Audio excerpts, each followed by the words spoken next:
There's a gate I quite like at school. 19 or so line Harvard Yard, some adorned with towering piers and elaborate ironwork, engraved in stone to the memory of grander men and to grander purpose. On the south side, in the corner closest to where I lived last year, a small, unassuming one opens into what would be charitably described as an entryway. The Dexter Gate, which there stood since 1901, was a gift from a mother, Mrs. Wirt Dexter, in memory of her son, Samuel, who, but for poor health, I imagine would have lived and loved to see it. At first glance, it's admittedly nothing spectacular. The Johnston Gate, with its iron doors extending as if to the sky, attracts crowds by the dozens. The McCain, lacing ivory-covered brick in elegant limestone, is certainly a more usual sight for tourists to stop.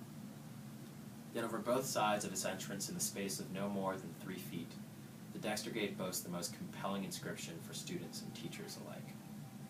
Into the yard, it reads, "Enter to grow in wisdom." Onto the street, "Depart to serve better thy kind and country." To be honest, I'm surprised it took until 1901 for someone to write that down. These words, which come from Charles William Eliot, president of the university for 40 years, stand at the center of his, and admittedly my, position on why what you all do is so, so important. For, just as President Eliot in this aim instituted an elective system, encouraged public service, and embraced greater access to those like Du Bois and Booker T. Washington, so should you continue the good work of IB. To develop inquiring, knowledgeable, and caring young people who help to create a better and more peaceful world through intercultural understanding and respect. As they say, it takes a village. Were it not for every teacher, for every counselor, for every administrator who held my hand and had my back, I haven't the slightest bit of doubt that I would probably not be standing here today. Although by the length of that last sentence, I know some English teacher of mine somewhere is shaking her head. In 2 years of IB and 4 of MYP, I studied everything from quantum physics to crime and punishment to conquistadors in Latin America. I've taken samples from local streams, written a sonata, read Hamlet, and actually used the word beautiful once to describe an equation. When I had the time, I volunteered with children or charities, and when I lost a dear friend, I coped in TOK.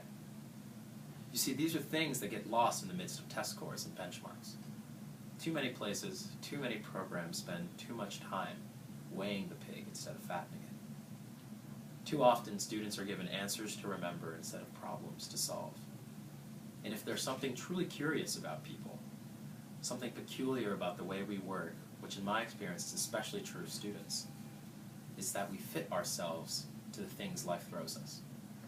We stare down essays and exams, practices and problem sets, readings and rehearsals, and we set goals by the context in which we encounter them. We say, I'm going to get that grade because that means I'm in this or that percentile. I'm going to take this test to meet this prerequisite. I'm going to take this class because, well, that's what everybody does. And in this vicious cycle, diplomas are passed onto student after student, each not having remembered more than a 4-digit number or a 4-point scale that serves as the sum of their education. I remember as I sat to write my first resume, legitimately puzzled as to why all of 2 lines were the appropriate length for the 4 years I spent at South Lakes, and the 4 I planned to spend at Harvard. Was this really all that mattered? How could I not mention my hours of research on post-independence Paraguay? What about all the topics I chose, the subjects I explored, just because? What about the essays I wrote on calculus or the equations I used for music? What about the skills I picked up, the passions, the service? Were these not equally part of my education? Even later at Harvard, where I've met smart people, brilliant people, I still find myself surprised by the number of scientists afraid of poetry, or the musicians that steer clear of math. Not to mention the lucky few who somehow escaped learning how to cite, like my freshman roommate. In retrospect, I guess it's because I was taught differently. Looking back on all the courses I took, there was no separating physics from philosophy or pronunciation from politics. We just learned. We were encouraged by great teachers, great people, to explore as many of our interests as possible, and, well, to run with it. After IB, it's just hard to put yourself in a box. When you've proposed an extended essay relating the critical acclaim of existentialism to the Second World War and no one in the room has laughed at you, it's hard to only feel safe in your comfort zone. When you've turned in a physics lab report putting 3,000-year-old philosophy to the scientific method, why feel afraid to branch out? You see, it's not just writing on Castro's Cuba, on Shakespeare's Hamlet, on Newton's laws, but in how doing so forces you to study. It's the experience. As Einstein said, education is what remains after one has forgotten he learned in school. It's the problem solving, the project skills. Through these programs, we collaborate, we tackle the great mountains of academics not alone, but together. We read, we write, we think, not in isolation of any one subject or any one essay, but as part of a greater and deeper academic. We learn to embrace what we're interested in, what we do know, what we don't know, what we're good at, and where we can use some help, and we ask for that help. In time, we love every moment of doing it. We communicate, we ask questions, we give answers, and we seek the true nature of those problems we hope to solve. And then, we do. These are the merits of this program. Your future students need not take my same course load. Truth be told, as some of my teachers will surely tell you, they need not replicate me at all. But they will need these skills. They'll need to be able to work and think together, to make these connections, to become active, compassionate, and lifelong learners. They'll need your support.